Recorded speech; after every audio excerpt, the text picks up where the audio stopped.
Audio Jungle। और आइए अब कुछ और खबरों का रुख करते हैं। कोरोना संक्रमण में तेजी के बीच आज कैबिनेट सचिव राजीव गौबा ने 11 राज्यों और केंद्र शासित प्रदेशों के मुख्य सचिवों, स्वास्थ्य सचिवों और महानिदेशक पुलिस के साथ उच्च स्तरीय समीक्षा बैठक की। इन राज्यों में पिछले 2 सप्ताह में कोविड के दैनिक मामलों और दैनिक मृत्यु दर में वृद्धि दर्ज की गई है। बैठक में कोविड प्रबंधन की रणनीति की समीक्षा की गई। साथ ही कोविड पर नियंत्रण के लिए नए दिशा निर्देश और इस संबंध में उचित सख्त कार्रवाई करने को कहा गया। इन राज्यों को 70% से ज्यादा आरटी-पीसीआर टेस्ट कराने की सलाह दी गई है।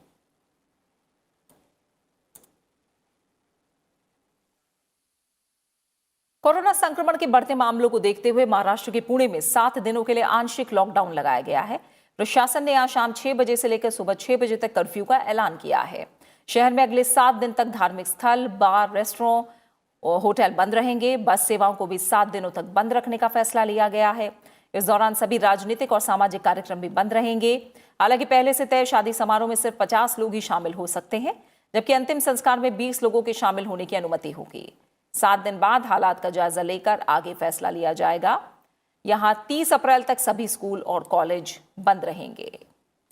वहीं छत्तीसगढ़ के दुर्ग में 6 अप्रैल से 14 अप्रैल तक पूरी तरह से लॉकडाउन लागू करने का ऐलान किया गया है। यहां लॉकडाउन के वक्त जो नियम थे, उन्हीं नियम का पालन किया जाएगा। जबकि मध्य प्रदेश के 4 जिलों में लॉकडाउन की घोषणा की गई है। रतलाम, खरगोन और बैतूल में शनिवार और रविवार को लॉकडाउन रहेगा और छिंदवाड़ा में गुरुवार आधी रात से लेकर सोमवार सुबह 6 बजे तक जरूरी सेवाओं को छोड़कर अन्य सभी गतिविधियों पर पाबंदी रहेगी। इससे पहले इन 4 जिलों के साथ 12 जिलों में रविवार को लॉकडाउन किया गया था।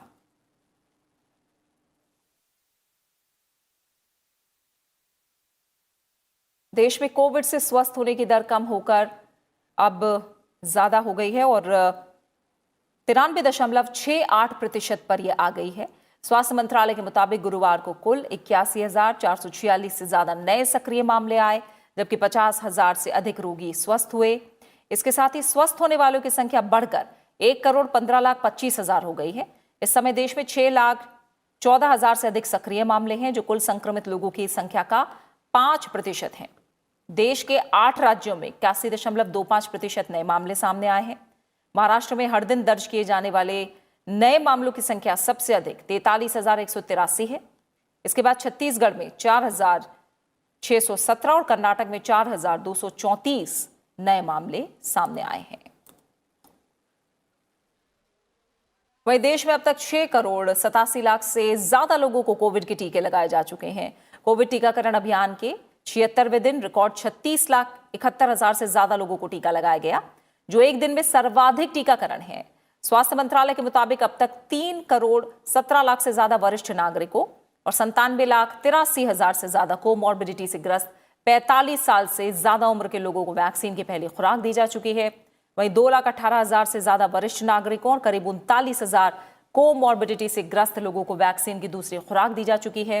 रिपोर्ट के मुताबिक अब तक 83,06,000 से ज्यादा स्वास्थ्य कर्मियों को वैक्सीन की पहली और 52,84,000 स्वास्थ्य कर्मियों को दूसरी डोज दी जा चुकी है, जबकि 93,53,000 फ्रंटलाइन वर्कर्स को पहली और 40,97,000 फ्रंटलाइन वर्कर्स को दूसरा टीका लगाया जा चुका है।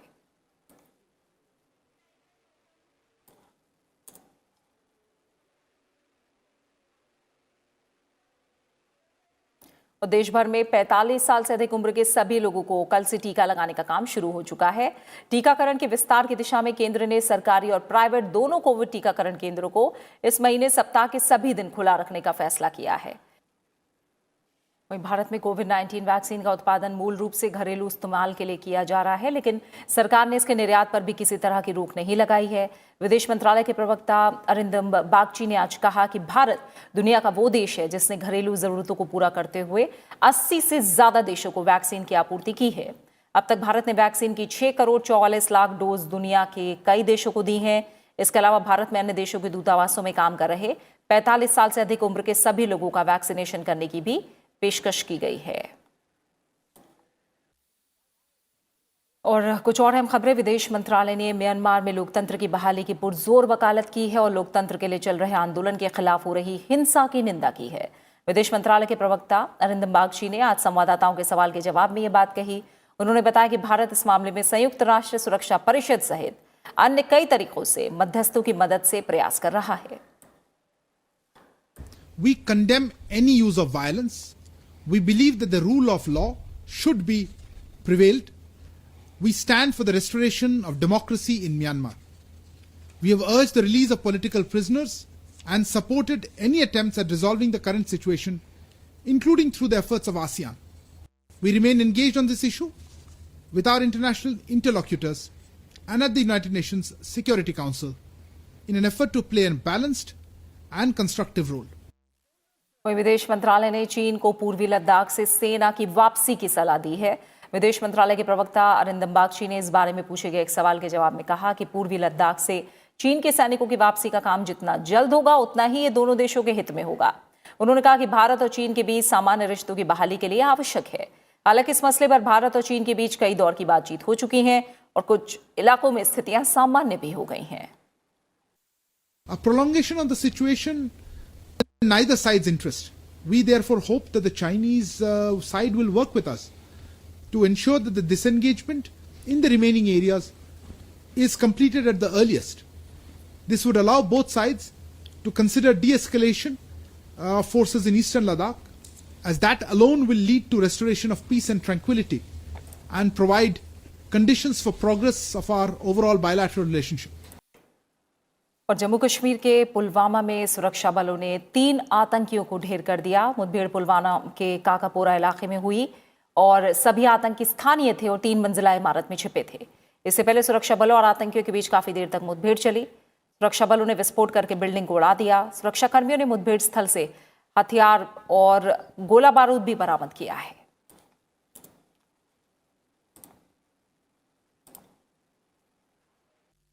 फिलहाल इस बुलेटिन में इतना ही, लेकिन चलते चलते एक बार फिर बात कोविड महामारी से बचाव की। कोविड मरीजों की संख्या फिर बढ़ रही है। संसद टीवी आपसे अपील करता है कि आप कोई भी कोताही ना बरते, सुरक्षा के सभी उपायों का पालन करें और 45 वर्ष से अधिक आयु के सभी लोग बेहिचक टीका लगवाएं। सुरक्षित रहें और 3 आसान उपायों का पालन करें। मास्क पहने, 2 गज की दूरी है जरूरी, सुरक्षित दूरी बनाए रखें, साथ ही अपने हाथ और मुंह को साफ रखें। अपना अच्छे से ख्याल रखिए और मुझे इजाजत दीजिए। नमस्कार।